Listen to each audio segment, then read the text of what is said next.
गुजरात कांग्रेसने लोकसभाની ચૂંટણી પહેલા વધુ એક મોટો ઝટકો। કોંગ્રેસના પૂર્વ ધારાસભ્ય અમરીશ ડેરે રાજીનામું આપ્યું। અમરીશ ડેર આવતીકાલે ભાજપમાં જોડાશે। અમરીશ ડેરના માતાની તબિયત ગંભીર થતા 5 દિવસથી આઈસીયુમાં સારવાર હેઠળ હતા અને તે બાદ અમદાવાદ સ્થિત ઘરે પરત ફરતા પાટીલે રૂબરૂ મળીને ખબર અંતર પૂછ્યા હતા। આ સમયે લોક સાહિત્યકાર માયાભાઈ આહિર, વડોદરાના પૂર્વ મેયર ભરત ડાંગર સહિત તમામ સતત મેં કોંગ્રેસ પક્ષમાં બધા જ મુદ્દાઓ મૂક્યા હતા અને મેં એવું કહ્યું હતું કે આ દેશમાં એકતા છે પણ વિવિધતામાં એકતા છે। બધા જ રાજ્યોની સ્થળ, સ્થિતિ, મેન્ટાલિટી, કાર્ય કરવાની પદ્ધતિ, ખાનપાનની પ્રક્રિયાઓ બધી અલગ અલગ છે, ત્યારે આ દેશની અંદર વિવિધતામાં એકતા છે। એટલે બધા જ લોકોને માન સન્માન આપવું જોઈએ ને એ મુજબ જવું જોઈએ। એ સંદર્ભે ઘણી બધી ચર્ચાઓ હતી અને આમ પણ ભારતીય જનતા પાર્ટીના આદરણીય અધ્યક્ષશ્રી છેલ્લા 3 વર્ષથી ભારતીય जनता પાર્ટીમાં ઇન્વિટેશન મને આપી રહ્યા હતા। ગત વિધાનસભાની ચૂંટણીમાં પણ જાહેર મંચ ઉપરથી, ત્યારબાદ બીજી રીતે પણ કહેવામાં આવ્યું હતું, પણ મને એમ હતું કે ફેરફાર કરવો નથી। પણ મને એવું લાગે છે કે જે રીતે લોકોની આસ્થા ભગવાન રામ પ્રત્યે, મંદિર પ્રત્યે જોડાયેલી છે એ મુજબ અને બધા જને સાથે લઈને ચાલવાની છે વાત, એ મુજબ એ ન થયું એટલા માટે યોગ્ય ન લાગ્યું। એ સંદર્ભે આદરણીય અધ્યક્ષશ્રી સવારે મારા ઘરે મારા પરિવારને મળવા માટે, મારા ખાસ કરીને મારા માતુશ્રીની ખબર પૂછવા માટે, જે હોસ્પિટલાઇઝ હતા ઘણા બધા દિવસથી અને એમની તબિયત થોડી લૂઝ હતી એટલે આવ્યા હતા। એ મુજબ હું એટલું ચોક્કસ પ્રમાણે કહીશ કે મેં એની મુલાકાત બાદ તરત જ કોંગ્રેસ પક્ષના કાર્યકારી અધ્યક્ષ પદેથી અને તમામ પદો પરથી મેં રાજીનામું આપ્યું છે, હું આપને જણાવી રહ્યો છું। કોંગ્રેસ પાર્ટીમાંથી સ્ટેટમેન્ટ આવ્યું છે કે આપને જે ઓલરેડી સસ્પેન્ડ કરી દેવામાં આવ્યું, અમરીશ ડેરને 6 વર્ષ માટે કોંગ્રેસ પાર્ટીએ સસ્પેન્ડ કરી। તમે કહો છો ત્યારે મને સમાચાર મળે છે, મને ક્યારે સસ્પેન્ડ કર્યા એ મને ખબર નથી અને મોટાભાગના નેતાઓના ફોન આદરણીય પાટીલજી મારા ઘરે શુભેચ્છા મુલાકાત લઈ ગયા પછી મારા ફોનમાં આવેલા છે, એટલે મને સસ્પેન્ડ કર્યો હોય એવું કોઈ મારા ધ્યાને નથી। પણ મેં ચોક્કસ પ્રમાણે 1.5 કલાક પહેલાં મેં રાજીનામું આપ્યું છે રાષ્ટ્રીય અધ્યક્ષશ્રીની ચેમ્બરમાં અને અહીંની ચેમ્બરમાં પણ, ગુજરાત અધ્યક્ષની ચેમ્બરમાં પણ પહોંચી ગયું છે, ફેક્સ દ્વારા, ઈમેલ દ્વારા। પાર્ટીના ધારાસભ્ય પણ રહ્યા, પાર્ટીમાં ઘણું કામ પણ કર્યું, કાર્યકારી પ્રમુખ તરીકે પણ આપ રહ્યા, તો એવું શું બને કે રામ મંદિરનો મુદ્દો પણ બીજા કોઈ એવા મુદ્દા, ઇન્ટરનલી કોઈ પ્રોબ્લેમ, કોઈ લીડર્સની અંદર કોઈ પ્રોબ્લેમ? દરેક રાજકીય પાર્ટી હોય તો પણ ભલે, કોઈ સંગઠન હોય તો પણ ભલે, ખૂબી ને ખામી બધી જગ્યાએ રહેવાની છે।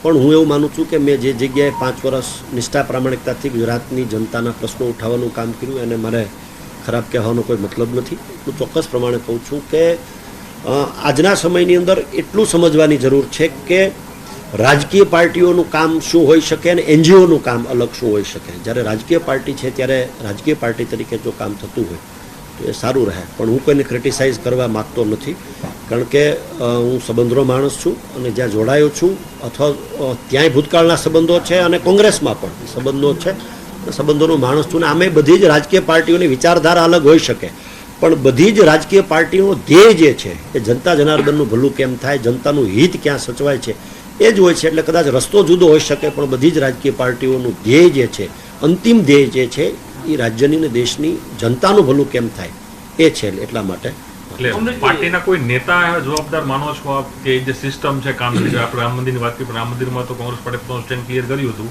કે લોકો જશે નહીં, પરંતુ તેઓ આસ્થા તો રાખે છે, મંદિરોમાં પણ ગયા હતા, તો એ કેમ કોન્ટ્રોવર્સી એ વાતમાં થાય છે?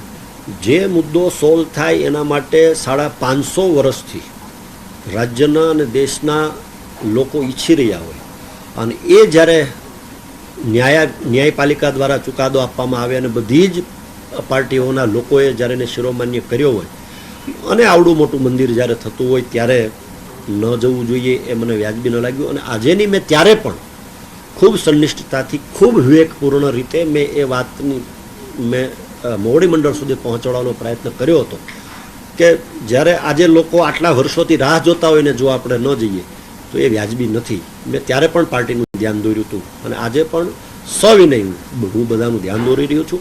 કોંગ્રેસ પાર્ટીનું કે કોંગ્રેસ પાર્ટીના કોઈ આગેવાનોનું હું ક્યારેય ક્રિટિસાઇઝ કરવા માગતો નથી। એ લોકોએ જે સ્ટેન્ડ લીધું હોય પણ હું કોઈને ક્રિટિસાઇઝ કરવા માગતો નથી। ભાજપમાં ક્યારે અમરીશ ડેર આવે?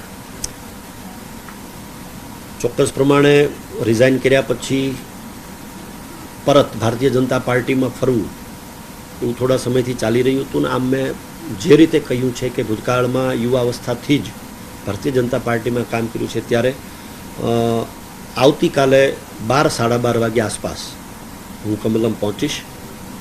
ત્યારબાદ ત્યાં જે રીતેનું આયોજન જે થઈ રહ્યું છે હું પાર્ટી જોઈન્ટ કરીશ અને ત્યારબાદ મારા મત વિસ્તારની અંદર જેટલા મારા કાર્યકર્તાઓ જેટલા મારા સમર્થકો જેમને ચાહવાવાળા લોકો જે છે એ આવવા માગે છે એમની સાથે ચર્ચા કરી અને આગામી સમય જે નક્કી થશે એ મુજબ રાજુલા જાફરાબાદ ખાંભા વિસ્તારમાં પણ આ કાર્યક્રમ થશે જોડાવા. વિધાનસભામાં ફરી વખત અમરીશ ડેર જોવા મળશે ખરા?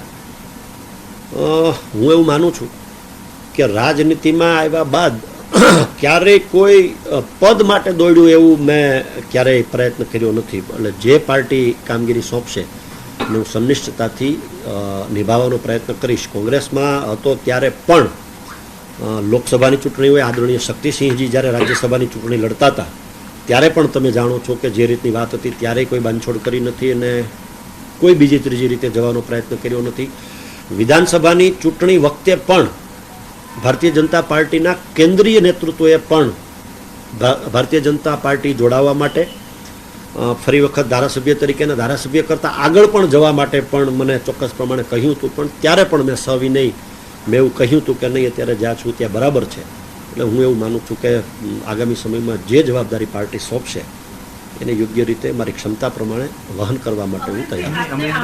અમરેશભાઈ, આપને બીજેપી માટે તો ત્યારનું આમંત્રણ હતું, પરંતુ હવે લોકસભાની ચૂંટણી આવી રહી છે ને આપ હવે ભાજપમાં આવી રહ્યા છો, તો ક્યાંક આપના સમીકરણ સ્પષ્ટ થઈ ગયા છે કે નક્કી થઈ ગયું છે કે હવે મારે જે વિધાનસભા લડવું લોકસભા લડવું? હું એવું માનું છું કે જ્યાં લાગણી હોય ત્યાં સોદા ન હોય. બરાબર, આ બહુ સ્પષ્ટ છે. શેના માટે વાર કરી? છેલ્લા 3 વર્ષથી આદરણીય પાટીલ સાહેબ 3 જુદા જુદા વાક્યો બોલ્યા છે. સૌથી પ્રથમ મારા મત વિસ્તારમાં આવીને એવું કહ્યું હતું કે જે રીતે બસમાં નજીકના મિત્રોની જગ્યા રોકવા માટે બસમાં રૂમાલ રાખીએ એવી રીતે અમરીશભાઈ માટે જગ્યા રાખી છે. ત્યારબાદ વેરાવળના એક કાર્યક્રમમાં એવું કહ્યું કે હું અમરીશભાઈને હાથ પકડીને લઈ જઈશ. ત્રીજા કાર્યક્રમમાં એબીપી અસ્મિતાના 8 વર્ષ પૂર્ણ થતા હતા અને એ કાર્યક્રમમાં પણ એણે એવું કહ્યું કે જાહેર મંચ ઉપરથી કહ્યું છે એટલું જ નહીં, મેં એ સિવાય પણ ઘણું બધું કહ્યું છે અને જો એ આવે તો આવકાર્ય છે. એટલે હું એવું કહું છું કે તો ઘણા સમયથી ચાલતું હતું, પણ અમુક મુદ્દા આધારિત મારી જે વાત હતી એમાં સૌથી દુઃખ રામ મંદિરના મુદ્દા માટે જે અવગણના થઈ એ ન આપેલું થયું એટલા માટે અત્યારે નિર્ણય કરવા માટે. પણ એ પણ વાત હતી કે રાહુલ ગાંધી ગુજરાત આવે એટલે કોંગ્રેસના નેતાઓને રાજીનામું અપાવવા જોડવા એ આખો એક માહોલ હતો. આખું ભૂતકાળમાં આપણે અનુભવ કર્યા, ખુદ એ સમય સ્ટેટમેન્ટ પણ આપતા હતા જ્યારે લોકો રાજીનામું આપતા હોય ત્યારે કોંગ્રેસના નેતાઓ. એ લોકોની સ્થિતિ કદાચ જુદી છે અને મારી વાત પણ એટલી જ છે કે જે યથાયોગ્ય નિર્ણય થયો હોય, કુટુંબ સાથે થયો હોય, પરિવાર સાથે થયો હોય, મિત્રો સાથે થયો હોય, શુભેચ્છકો સાથે થયો હોય, કાર્યકર્તાઓ સાથે થયો હોય એ મુજબ ચાલ્યો છું. ને હજી ફરી વખત હું મારી વાતને રિપીટ કરવા માગું છું કે આ દેશની અંદર એકતા છે પણ એ વિવિધતામાં એકતા છે. અને જ્યારે વિવિધતામાં એકતા હોય ત્યારે બધા જ પાસાઓ, એ ધર્મનો પાસો હોય તો પણ ભલે, રાજનીતિનો પાસો હોય તો પણ ભલે, કોઈ કામ કરવા માટેની કોઈ બાબત હોય તો પણ ભલે, કોઈ નીતિ બનાવવાની કોઈ વાત હોય તો પણ ભલે, કે બીજી ત્રીજી કોઈ વાત હોય તો પણ ભલે, આ બધી જ વાતોને સંકલન કરીને જો ન ચાલીએ તો મને એ વ્યાજબી લાગતું નથી. અને એવા સમયે કે જ્યારે વર્ષો પછી જ્યારે કોઈ મુદ્દો યોગ્ય રીતે જ્યારે થતો હોય તો એ બાબતમાં પણ જો પાર્ટી દુર્લક્ષતા સેવે અથવા તો એવા સ્ટેટમેન્ટ આપે તો એ ચોક્કસ પ્રમાણે દુઃખ પમાડનારા થાય. અમરીશભાઈ, હીરા સોલંકીને જે હાલમાં રાજુલામાં ધારાસભ્ય છે અને એમને ભાવનગર લોકસભામાં લડાવવાની તૈયારીઓ ભાજપ અંદરખાને કરી રહી છે. જો એમને ત્યાં લડાવવામાં આવે તો રાજુલાની બેઠક ખાલી પડે. રાજુલાની બેઠક ખાલી પડે એટલે તમે સીધા દાવેદારી કરીશો અથવા તો આ બાબતે ચર્ચા થઈને પ્લાનિંગ થયા પછી તમે ભાજપમાં જોડાવજો? પ્લાનિંગ કશા પ્રકારનું નથી. મેં તમને કહ્યું એમ કે લાગણીઓમાં સોદા ક્યારેય ન હોય. એટલે ભારતીય જનતા પાર્ટી જે કોઈ બીજા ત્રીજા માટે વિચારતી છે તો યોગ્ય પ્લેટફોર્મ ઉપરથી જ વિચારતા હશે. પણ મને એવું લાગે છે કે અત્યારે એ વાત જે છે એ અસ્થાને છે. એવી કોઈ વાત મારા સાથે પણ થઈ નથી ને મેં પણ કરી નથી. એટલે એ વાત અત્યારે અસ્થાને છે એવું આપણે ત્રીજી વખત કહી રહ્યો છું કે જ્યાં લાગણીના સંબંધો હોય ત્યાં સોદો કરવો એ હિતાવહ નથી. અને તમે બધા જ જાણો છો કે વિચારધારા રાજકીય પાર્ટીઓની અલગ હોવા છતાં પણ ભારતીય જનતા પાર્ટીના અધ્યક્ષશ્રીએ અને ઘણા બધા આગેવાનોએ એક વખત નહીં અસંખ્ય વાર જ્યારે પોતાની લાગણી પ્રદર્શિત કરી છે ત્યારે ત્યાં જઈ રહ્યો છું. એટલે એમાં કોઈ સોદાબાજીની કે બીજી ત્રીજી કોઈ વાત મારા માટે કેવું થોડું વહેલું ગણાશે, એટલા માટે કે કોંગ્રેસના એ દિગ્ગજ નેતા છે, માર્ગદર્શક છે અને ભૂતકાળમાં પણ ખૂબ સારી રીતે એણે લોક પ્રશ્નો માટે રજૂઆત પોતાની કરી છે ને મોટા ભાગના પદો ઉપર રહ્યા છે. ત્યારે એનો જવાબ તો મારા કરતાં એ જ આપી શકે. એટલે એમ કહેવાય છે કે અમરેશ દેર જાય એટલે અર્જુન મોઢવાડિયા પણ જાય, એવી વાતમાં એક સંકલન જોડાય એવી વાત છે. અર્જુન મોઢવાડિયાની પણ વાત છે. સૂચક રીતે કીધું કે અત્યારે મારે કેવું વહેલું છે, એટલે થોડા ટાઈમ પછી આવવાનું એવું કરું. જ્યારે મારે કોઈ સ્ટેટમેન્ટ કરવાનું હોય તો હું મારા માટે કરી શકું, હું અન્ય લોકો માટે સ્ટેટમેન્ટ કઈ રીતે કરી શકું. એટલા માટે હું એમ કહું છું કે સમય નક્કી કરશે.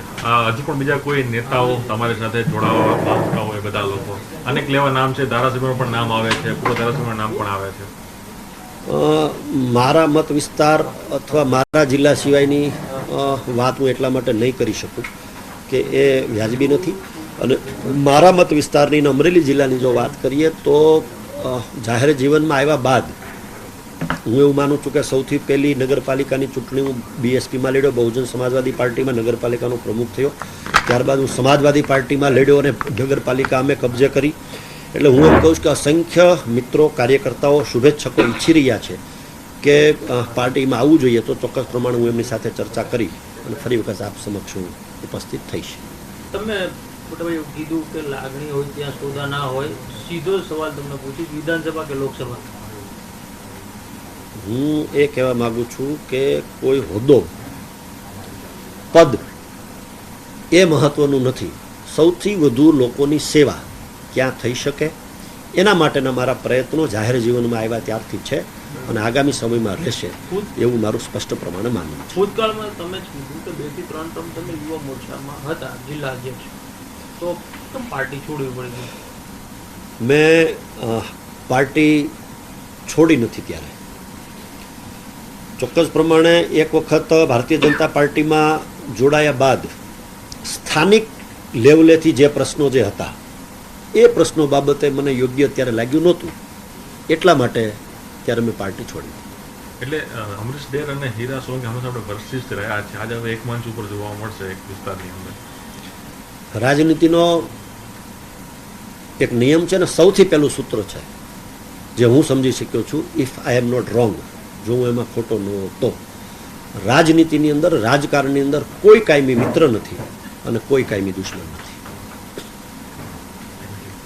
ઇન્ટરવ્યુ 1-to-1 આપવાના છો બધા? 1-to-1 હવે આ બધું થઈ ગયું છે તો સિમસેટ મારે કરવાનું છે.